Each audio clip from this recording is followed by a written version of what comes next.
tothom, benvinguts al programa de recomanacions de llibres on avui parlarem de la gran bruixa estrambòtica, la bruixa Brunilda. Espero que us agradi molt aquest programa perquè és una bruixa que a mi em té molt divertida i fascinada perquè és molt divertida i extravagant, com veureu, quan fem aquest petit viatge pels seus llibres. Bueno, primer de tot el que m'agradaria dir és que ensenyar-vos una miqueta els llibres que tinc jo sobre la bruixa Brunilda. Aquí n'he preparat una pileta. Aquest va ser el meu primer llibre, La bruixa Brunilda i el seu ordinador. Xulíssim, ara els comentem. La bruixa Brunilda i el petit drac. Harry Brunilda i la mini Brunilda. Bé, doncs com he dit, ara comentem una miqueta els llibres perquè sapigueu una miqueta com és. Primer, us ho explico des d'aquest primer llibre. El que passa en aquest llibre és que la bruixa Brunilda, que és molt, molt estranya, mireu, us ensenyo un dibuix perquè mireu com viu.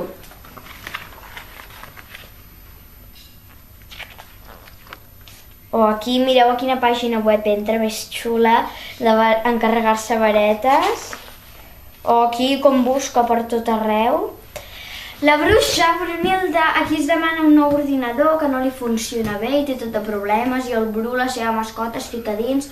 Bueno, tot un embolic. La bruixa Brunilda sempre viu moltíssims embolics. Sempre es fiquen coses així i en els minillibres es mengen té, espera, mira, dit allò, tots tres van assaborir, no. Anem a prendre una mica de te d'estanc i fongs torrats. Fan que mengi coses així, que vagi tota bruta i descabellada i amb els llavis pintats i una roba i unes sabates. Les sabates van així i són així de llargues. Bueno, així és una miqueta com és la Brunilda. I bé, aquest hem comentat el seu primer llibre. Aquí la bruixa Brunilda i el petit drac és que es troba un drac per les teulades, per la seva teulada, i el va perseguint per totes les altres teulades perquè s'ha escapat i li fa pena perquè no troba ningú. I bé, passa una miqueta això, li destrossa una miqueta la casa i mireu com es posa, però al final després acaba tornant amb la seva mare i tot. La mini Brunilda tracta sobre... es diu la mini Brunilda, però en realitat, en el moment que es fa mini, és simplement al final. Els capítols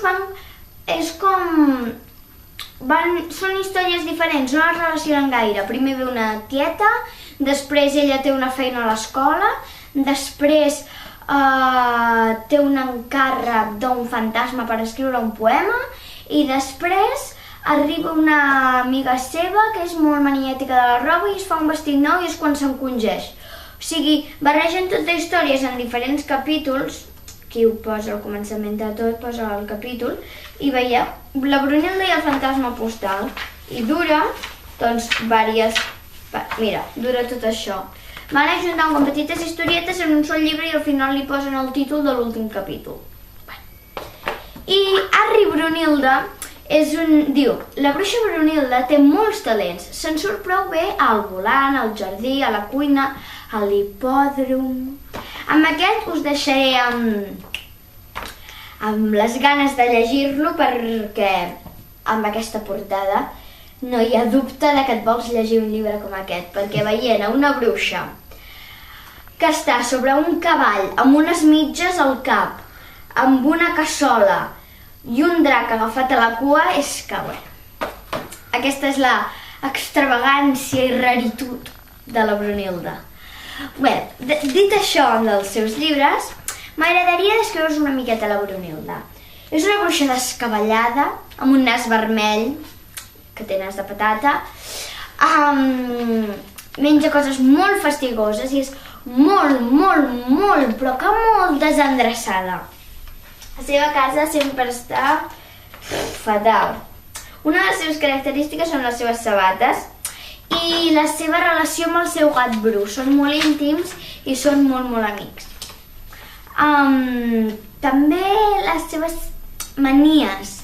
Bueno, més que manies, que no en té gaires, serien les coses que li agraden, que són una miqueta rares, extravagants, com ja he dit moltes vegades, perquè és la paraula que la descriu perfectament.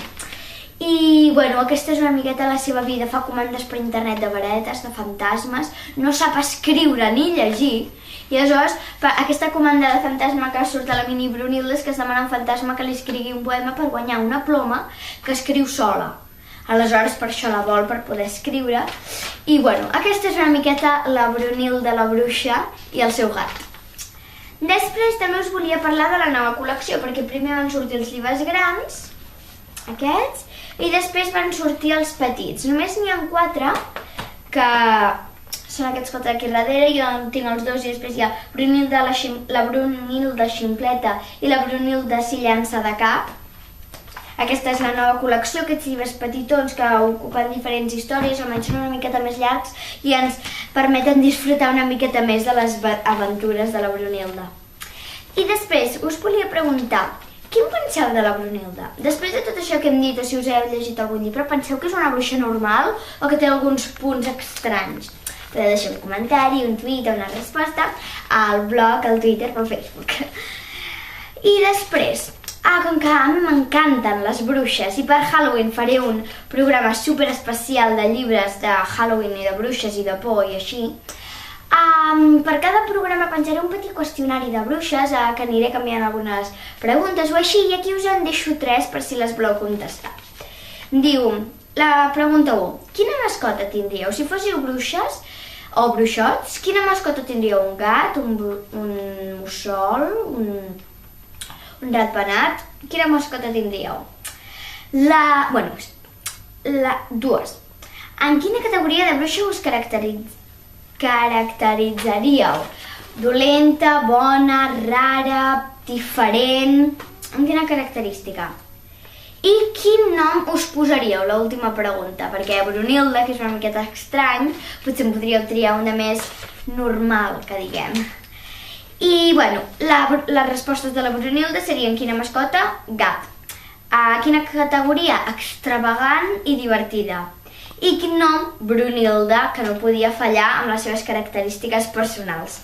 I bé, havent dit tot això de la Brunilda, espero que us vinguin moltes ganes de llegir les aventures més estranyes i divertides sobre aquesta bruixa tan diferent a les altres, que a mi m'apassiona tant. Aquí ens despedim, moltíssimes gràcies per escoltar i el següent programa del qual parlarem serà Harry Potter. Espero que tingueu moltes ganes de mirar-lo i que hagueu disfrutat molt aquest programa. Adeu!